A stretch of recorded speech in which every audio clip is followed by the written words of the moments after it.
ನಮ್ಮ Sahyadri news channel ಅನ್ನು YouTube, Facebook ಹಾಗೂ ಇನ್ಸ್ಟಾಗ್ರಾಂನಲ್ಲಿ ನೋಡಿ. ಸಬ್ಸ್ಕ್ರೈಬ್, ಲೈಕ್ ಮತ್ತು ಶೇರ್ ಮಾಡಿ ಪ್ರೋತ್ಸಾಹಿಸಿ. ದೇಶದಲ್ಲೇ ಮೋದಿ ಅದೇ ಕಡಿಮೆ ಇದ್ರೂ ಕೂಡ ಶಿವಮೊಗ್ಗದಲ್ಲಿ 2,40,000 ಕಳೆದ ಸಾರಿಗೆ ಸ್ವಲ್ಪ ಜಾಸ್ತಿನೇ ಅಧಿಕ ಮತದಿಂದ ರಾಘವೇಂದ್ರ ಅವರು ಗೆದ್ದಿದ್ದಾರೆ.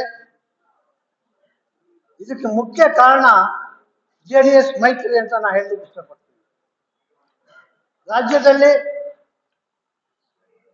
ಬಿಜೆಪಿ 17 ಸ್ಥಾನ ಗೆದ್ದಿದೆ, JDS 2 ಸ್ಥಾನ ಗೆದ್ದಿದೆ, ಕಾಂಗ್ರೆಸ್ 9 ಸ್ಥಾನ ಗೆದ್ದಿದೆ.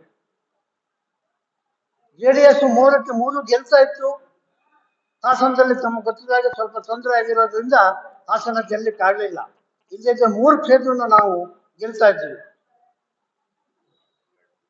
ಏನೇ ಇದ್ರೂ ಕೂಡ ಈ ಸಾರಿ ಕೇಂದ್ರದಲ್ಲಿ NDA ಸರ್ಕಾರ ಬಂದೇ ಬರುತ್ತೆ. ಮೋದಿಯವರು ಮತ್ತೆ ಪ್ರಧಾನಿ ಆಗೇ ಆಗ್ತಾರೆ.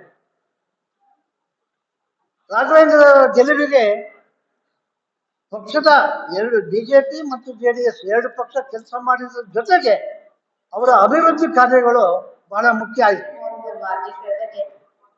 ಮೋದಿಯವರೇ ಸ್ವಲ್ಪ ಕಡಿಮೆ ಆಗಿರೋದು ಪ್ರಾಬ್ಲಮ್ ಬಿಟ್ಟರೆ ಇಲ್ಲಿ ಭಾಗ್ಯಗಳು ಯಾವುದು ಕೆಲಸ ಮಾಡಿಲ್ಲ ಅಂತ. ಹಾಗೇನಾದರೂ ಮಾಡಿದ್ರೆ ಅಟ್ಲೀಸ್ಟ್ ಕರ್ನಾಟಕದಲ್ಲಾದರೂ ಸಾಕಷ್ಟು ಸಂಖ್ಯೆಯಲ್ಲಿ ಅವ್ರು ಗೆಲ್ಬೇಕಾಗಿತ್ತು. ಜನತೆ ಅದನ್ನೇನು ಬಯಸಿಲ್ಲ, ಅದಕ್ಕೆ ಮಾನ್ಯತೆ ಕೊಟ್ಟಿಲ್ಲ. ಅಭಿವೃದ್ಧಿ ದೃಷ್ಟಿಯಲ್ಲಿ ಜನತೆ ನೋಡ್ತಾ ಇದೆ.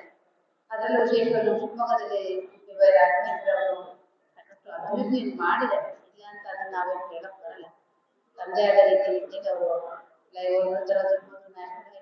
MP ಆಗಿ ತಾನೇನ್ ಮಾಡ್ಬೇಕು ಆ ಕರ್ತವ್ಯನ ಅವ್ರು ಮಾಡಿದ್ದಾರೆ. ಸಹಜವಾಗಿ ನಾವು ಐಟಿಯ ಒಕ್ಕೂಟದಲ್ಲಿ ನಾವು ಇರೋದ್ರಿಂದ ನಾವೆಲ್ಲರೂ ಒಟ್ಟಾಗಿ ನಮ್ಮ ಹಳೆ ಹಿಂದಿನ ಎಲೆಕ್ಷನ್ಸ್ ನಾವೆಲ್ಲ ಅಪೋಸಲ್ಲಿ ಬದ್ಧವಾಗಿ ಅವ್ರ ವಿರುದ್ಧವಾಗಿ ಎಲೆಕ್ಷನ್ ಮಾಡಿದ್ರು, ನಾವು ಮಾಡಿದ್ವಿ. ಇದು ಸಹಜ ರಾಜಕಾರಣದಲ್ಲಿ. ಆದರೆ ಮೇಲಿನಿಂದ ನಮ್ಮ ಪಕ್ಷದ ಹಿರಿಯರು ಮುಖಂಡರು ಸನ್ಮಾನ್ಯ ದೇವೇಗೌಡರು ಕುಮಾರಣ್ಣ ತಗೊಂಡಿರ್ತಕ್ಕಂಥ ತೀರ್ಮಾನಗಳು ನಮ್ಮ ಜಿಲ್ಲಾ ಜಾತ್ಯತೀತ ಜನತಾದಳ ಪ್ರತಿ ಹಂತದಲ್ಲೂ ಪಕ್ಷದ ಎಲ್ಲ ಪ್ರಮುಖರಿಗೂ ಮುಖಂಡರಿಗೂ ಕಾರ್ಯಕರ್ತರಿಗೂ ಸಹಕಾರ ಕೊಟ್ಟು ಬಹುಮತದಲ್ಲಿ ಮತ್ತೊಂದು ಸರಿ ಸಂಸದರನ್ನಾಗಿ ಆಯ್ಕೆ ಮಾಡೋದಕ್ಕೆ ಆಗಿಲ್ಲ. ಯಾವ ಪಕ್ಷಕ್ಕೂ ಬೇಜಾರು ಮಾಡಿದ ಹಾಗೆ ಒಂದು ರೀತಿಯಲ್ಲಿ ಮತಗಳು TDS ಇರ್ಬೋದು, ನಮ್ಮ ಇಂಡಿಯಾ ಒಕ್ಕೂಟಕ್ಕೆ ಹೇಗೆ ಬಂದಿದೆ ನೋಡ್ತಾ ಇದ್ದೀರಾ. ಅದರಲ್ಲಿ NDA ಜಾಸ್ತಿ ಆಗಿರ್ಬೋದು, ಆದ್ರೂ ಸಹ ಯಾರಿಗೂ ಬೇಜಾರು ಮಾಡಿಲ್ಲ. ಅದರಿಂದ ನೆಕ್ಸ್ಟ್ ಹೋಗ್ತಾ ನೋಡಿ ನಿಮ್ಗೆ ಎಲ್ಲ TDP ಇರ್ಬೋದು, ಎಲ್ಲರೂ ಒಂದು ರೀತಿಯ ಸಮಾಧಾನಕರವಾದ ಈ ದೇಶದಲ್ಲೇ ಕೊಟ್ಟಿದೆ.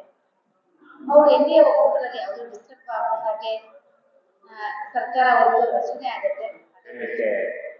ಬಯಸಿದ್ದೇನೆ. ಜೊತೆಗೆ ಸರ್ಕಾರದ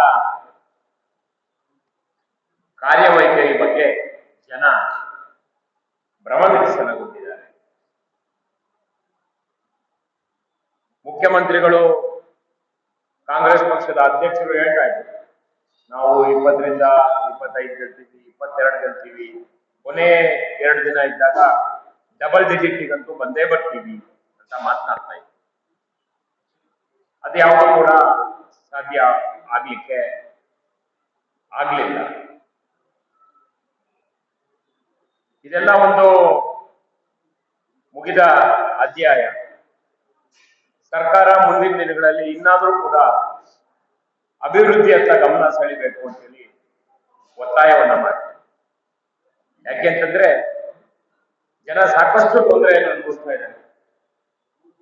ಅತಿವೃಷ್ಟಿ, ಅನಾವೃಷ್ಟಿ ಎಲ್ಲ ವಿಚಾರಗಳಲ್ಲಿ ಕೂಡ ಜನ ಕಷ್ಟವನ್ನು ಅನುಭವಿಸಿ ಬೇಸತ್ತಿದ್ದಾರೆ ಸರ್ಕಾರದ ಬಗ್ಗೆ. ಅದು ಇವರಿಗೆ ಅದರ ಫಲ ಕೂಡ ಸಿಕ್ಕಿದೆ.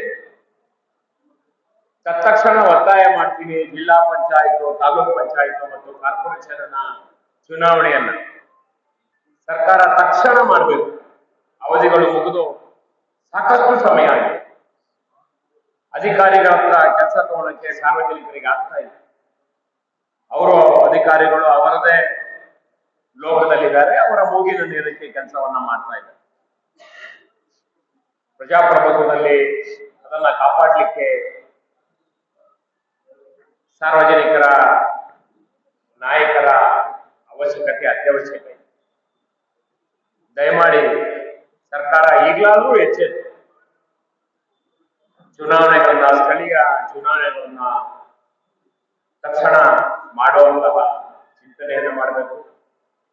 ಇವರು ಗ್ಯಾರಂಟಿಗಳನ್ನ ನಿಲ್ಲಿಸಬಾರ್ದು.